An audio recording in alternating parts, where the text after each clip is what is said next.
Hey guys, I want to do a video talking about Bottomless Trap Hole.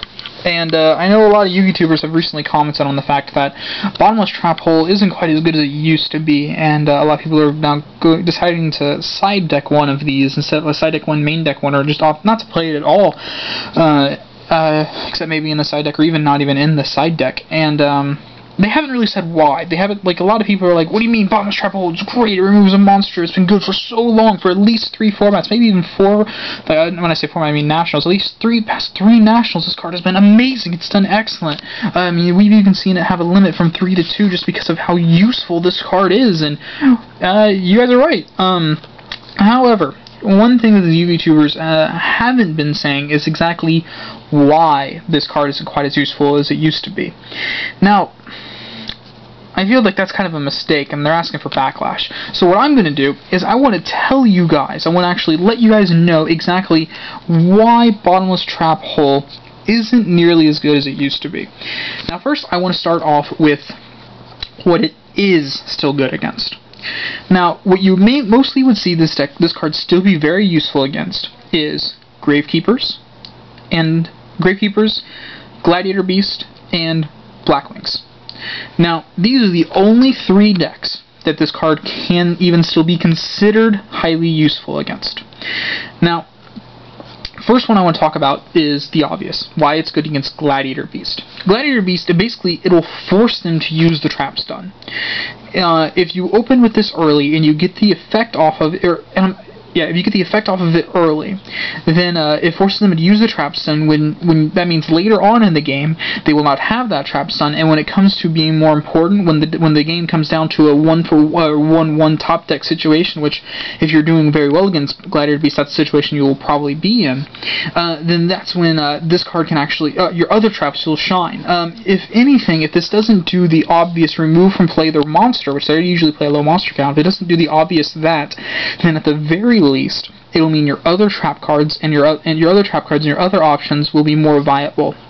Bottomless can also put them in a situation where they have to book to save their monster, and when that's the case, it means they lose the Book of Moon, and that becomes that means they lose an offensive and a defensive option, meaning your plays are more likely to go through.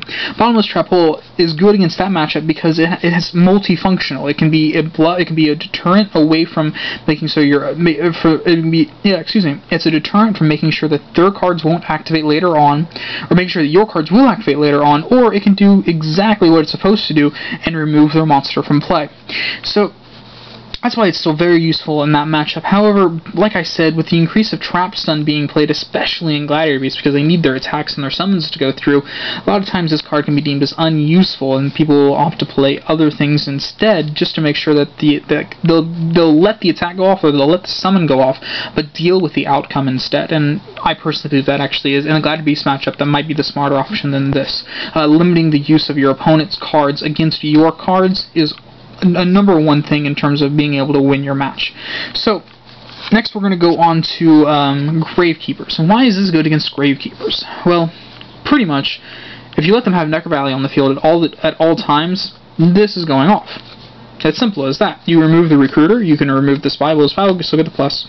The Descendant, if they call for the priority on the Descendant and they tribute their monster and they target this, you flip it, you remove the Descendant from play. The monsters will always be viable, or will always be a target by this card. And also, the deck doesn't main deck the MSTs, it should side deck the MSTs, if anything.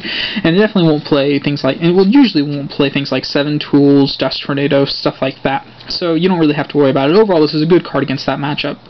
It'll just help deal with their big monsters they're going to have a lot of. And the thing I forgot to mention earlier would be Stun. This card is good against Stun as well, for the exact same reasons. However, you do want to try and deter away from bottomlessing their things like their Alias, because I mean, you're going to get hit by a trap, you're going to get hit by a Gemini Spark, and you're going to be pretty upset about that. So, don't try and bottomless their Alias, don't try and bottomless their Stratos. However, you bottomless their Thunder Kings, their Doom Cows, Cyber Dragons, things like that. You get that out of there.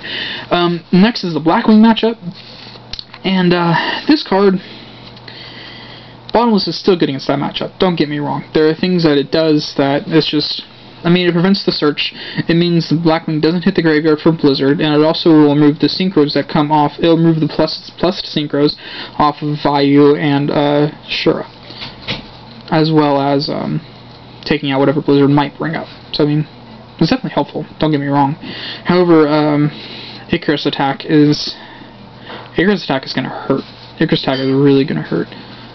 So what I would probably suggest instead, when it comes to those matchups, is to maybe I don't want to say don't use Bottomless, because if you have Bottomless, like, basically don't play into their Icarus attack. If you're going to use the Bottomless, don't play into their Icarus attack. If you're going to activate the Bottomless, make sure you only have one other card on the field, or even better, don't have anything else on the field. And maybe if you don't feel secure with that, only do that like if you have yourself like backed up by Fade or Trigger Cores. But just be smart about this card against that matchup, because you really could get screwed on this card really badly. So be careful. It's still a useful card in that matchup, don't get me wrong, but it's not as good as it could be. Okay, now on to reasons why this card isn't as good as it used to be in terms of what the meta is right now. I'm going to start off with X-Sabers. Basically, anything against X-Sabers that you can Bottomless has a priority defect that will make this card useless. You Bottomless the Bogart, they special summon their other monsters still. Does nothing. You Bottomless the Fall Troll, they still special summon a monster back. You Bottomless the Hyunlei, they still have the other destruction effect of the rest of your back rows. So that's relatively useless as well. And also, if you try to Bottomless the Golems, that probably won't come out, but still might come out, then they just call priority, tribute the Golems, rip a card out of your hand. There are other things that you can still Bottomless that's kind of useful. You can Bottomless like the Goyo, or you can Bottomless the Bryonic, that might come up, but at that point, then you have to worry about them playing double Trap Stun, Cold Wave, Trunade, probably still play MSTs as well. And also, I guess when it comes to the Bottomless thing, like all of the X-Saber stuff, they also have the E-Call, which is, some people still play. But, this card isn't going to be useful. You're going to -1 yourself on this. You're better off just doing something else against it. And I know right now a lot of people haven't been able to figure out necessarily what to use. There's the obvious Solemn Warning, and that's probably the best choice, and Warning is taking the place of Bottomless. But there are other options, like in my Gravekeeper video where I played Graveless Super Ancient Organism, because notice how everything except Bogart Knight, everything that I said that this would stop, that this does terrible against, Grave does relatively well against, except the Golems, X-Saber Golems, the commander. But yeah, also there is still the whole Trap Stun thing, and 7 tools. Basically, Sabers are like, you are not going to be able to get any use out of this card. You might, like 30% of the time, you'll get use out of this, and that's not enough time to warrant main decking a card like this. So be smart about it when it comes to that matchup. Next, against plants, the only targets they have where you can do it would be things like Drill Warrior, Junk Destroyer, Caius, Black Rose, Stardust, or Scrap. All of those cards have priority. Every single one of them will basically either, so this card isn't useful, you didn't get the advantage out of this card like you planned on it, or whatever. Also, when you think about it, they have the Raikou to target the back row as well, so that's going to get it out of the way. And they still they play usually 1 copy to Trap Stun, they still play Trunade, and they play Cold Wave. You won't get any use out of this. And this video is already at 840. Those are the main decks of the format right now. Like I pointed out, the card's good, don't get me wrong, it's situational good though. You have to assume, anytime you actually activate this card, that your opponent doesn't have the responses they need to have against it. Now, I don't think you should never play this card. It should at least be in your side deck, because it is huge in the stun matchup, because you don't want to be dealing with Thunder King or Doom Cow. And Blackwings, forcing them to make the Icarus attack early, just don't let them play into it, and it's good against Gladiator Beast too, because it makes them do that. There are decks that it's good against, but don't main deck it. It's not necessary to main deck 2 copies still at all, and I'm probably going to take the first copy out of my Gravekeeper deck. I'm going to put in something else, I don't know quite what yet, but I hope this video explains to you, where other videos have been lacking, that it explains to you why Bottomless Trap Hole just isn't that great. Isn't that great anymore. I want you guys to check out my Gravekeeper deck video. Let me know what you think. And also make sure to check out my dad's channel, which I still don't know the name to. Sorry guys, filming these videos back to back. And the annotations will be up somewhere over here, but it'll definitely be, link will be down there. So check out the Trade Minder too, and see you later.